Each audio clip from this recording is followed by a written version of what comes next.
trồng trà không gì nữa nó bé mồi xì lọ nó chỉ bé là nằm chỉ mỏ này đây này nó chỉ bé chờ tôi nằm mỏ nào nữa đây bé nằm thì nó xí này bị quấy tụi nó xí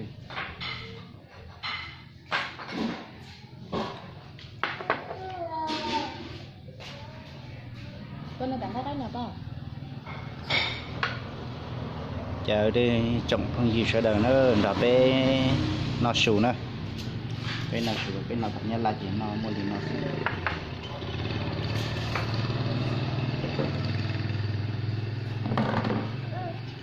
mất điện à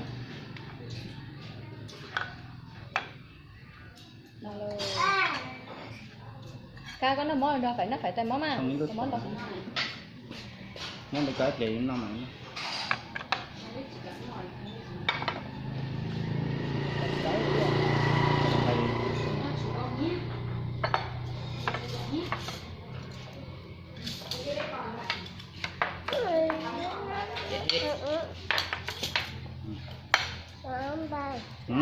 nó tự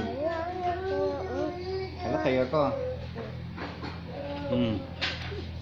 nó thầy tiền cho em ơi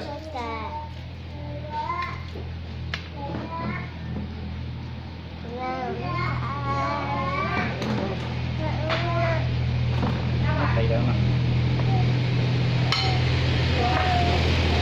nó đó là mình nữa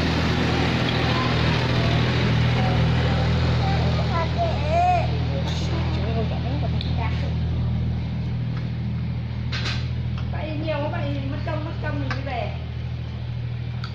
Đấy, hôm gửi chạy đến đào đấy thì bao rồi đi. Đấy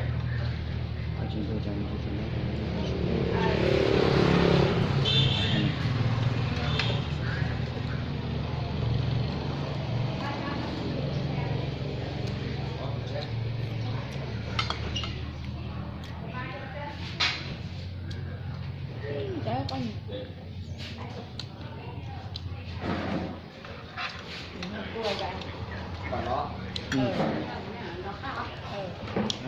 mà nhịp qua này cũng nhiều nữa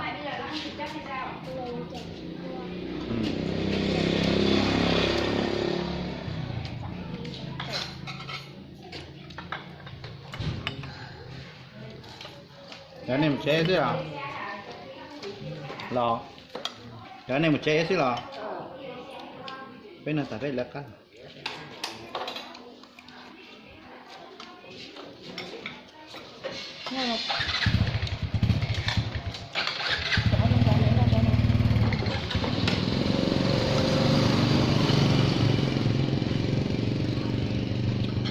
có cá à nó chỉ nhịp qua em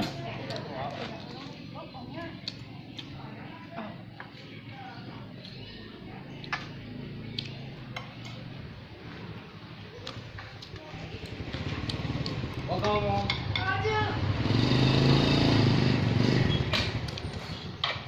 nên là việc đến cộng tiếp Cơm ngày nào em cũng bán rồi. Đây trống trống đâu họ biết được chứ không được trống đồng đấy Bạn cho mẹ đi con. lấy 3 người ăn đây chọn ra Món nào cũng có không bác? món thịt gà Chín ơi, của chín nhiều như vậy đâu có chất của Liên được. Kêu rửa xe mà nó bảo 22 triệu to mới hay thì để bánh bị to nhớ đâu sẽ nó kiểu đâu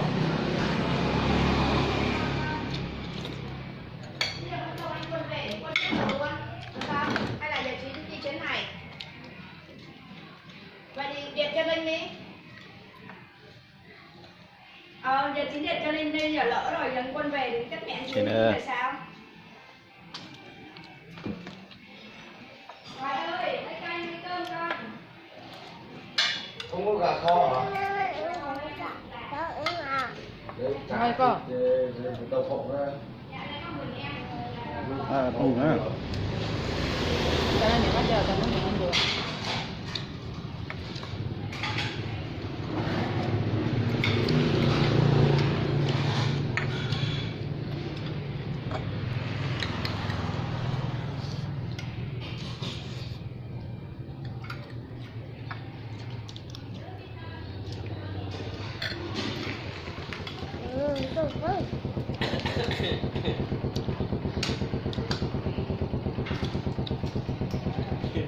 Rất lâu rồi. Mở ông mấy bữa là tuần trước mà. Có bị gì không? Không tin sao? Gặp chết rồi chứ anh không sao.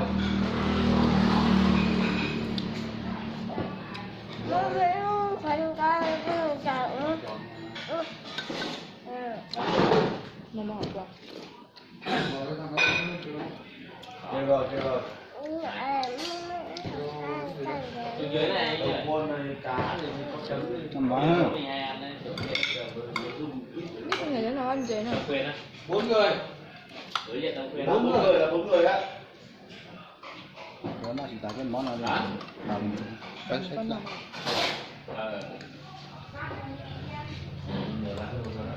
Bữa chắc cô anh chơi món nó Con này rất có tiền. Rồi con này rất có tiền nó cho con này. nó sụt lại. Còn này. Mai nó đầy ruột thì đấy.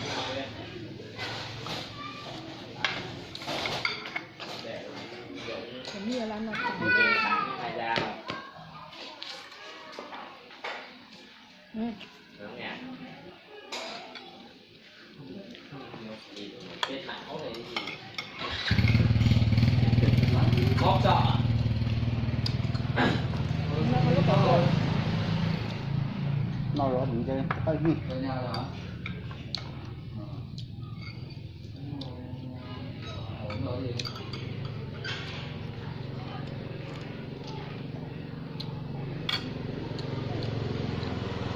mình gặp đấy, con phải gặp đấy.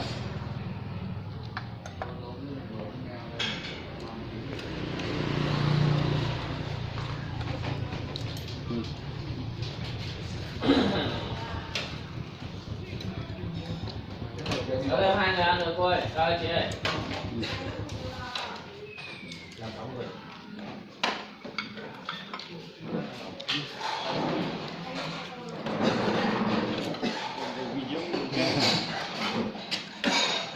Quay video.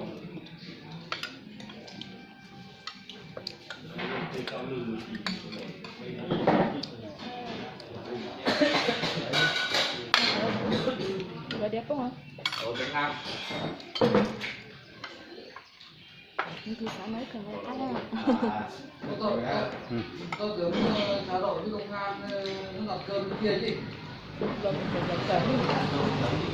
Mình phải gặp cỡ mình ăn là không. Mời à? Tuổi gì? Xem lại cái tâm này công an thế nào chứ chúng mày bắn được chúng không đầy cũng to hơn. Rồi đừng đi vào làm cái chương trình technical của mình quy định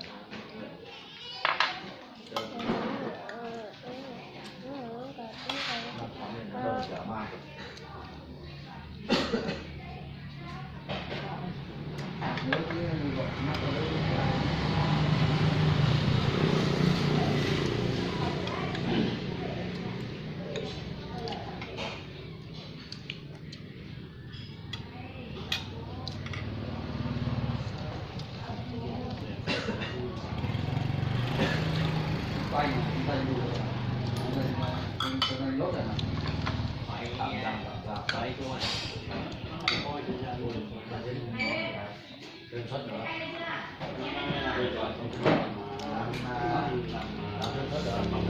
Cái số đấy đâu? Là tôi xí tả lên lúc theo xí cái nào?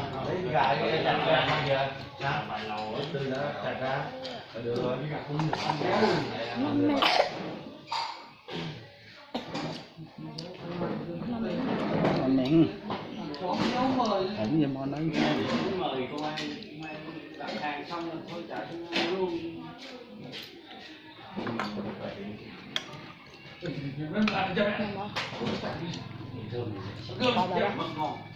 Cơm đi ơi. Hút như chị. Cơm. Áo nha.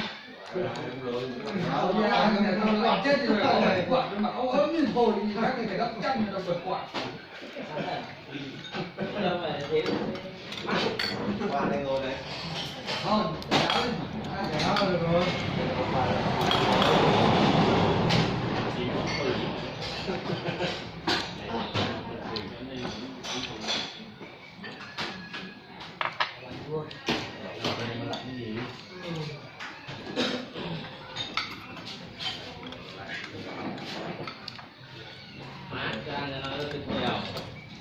Có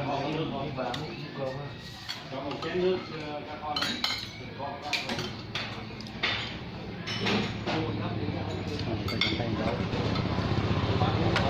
Ngon thật.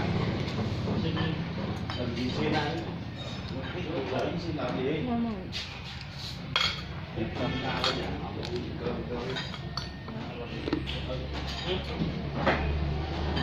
cho vào cốc nữa.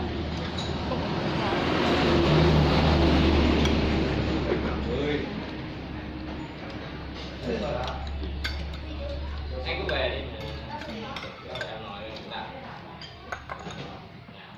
Bao việc. Không biết đó phở lắm mình.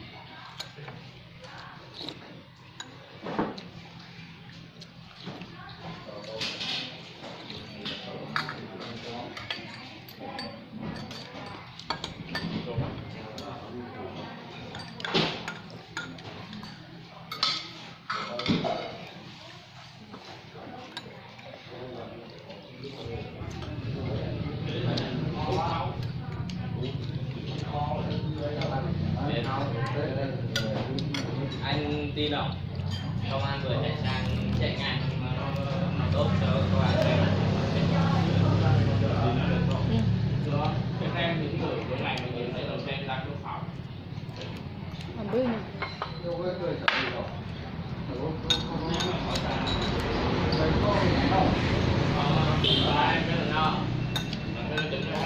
Mấy bún tiêu á, nó không bắn mấy cái pháo này này, bắn biết cha ở đâu. Rồi ăn Tết rồi Tết thì giờ tao lấy náo bắn trời. Đó biết rồi.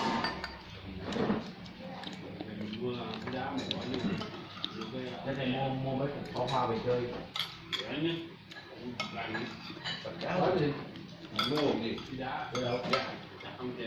Mẹ này bị bắn mà tới nếu mình nhìn là được rồi.